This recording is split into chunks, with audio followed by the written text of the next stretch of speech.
Est-ce que vous connaissez le point commun entre cette paire de skis et ce dentifrice? Venez avec moi, je vous explique.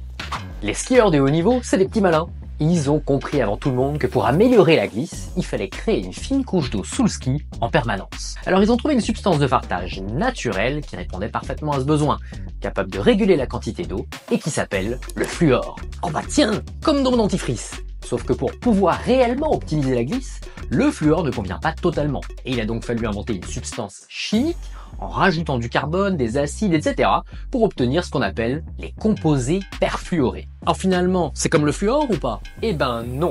Le fluor du dentifrice, contrairement à certaines idées préconçues, n'est pas nocif pour l'organisme puisqu'on en a déjà dans le corps, par exemple dans les os, et permet justement de renforcer l'émail contre les bactéries qui causent des caries. Tous les dentifrices, que ce soit pour les bébés, les enfants ou les adultes, devraient donc en contenir, à condition qu'on respecte les doses adaptées à chaque âge et que l'on mesure en ppm. De 0 à 2 ans, 250 ppm. De 2 à 3 ans, 500 ppm. Puis 1000 ppm dès 6 ans et 1450 à l'âge adulte. Ok, je prends note. Et les produits perfluorés du fartage, ils sont bénéfiques aussi? Eh ben figure-toi que depuis cet hiver, la Fédération internationale de ski a justement interdit ces produits chimiques parce qu'on a pu prouver qu'ils étaient hautement toxiques pour la santé générale et l'environnement.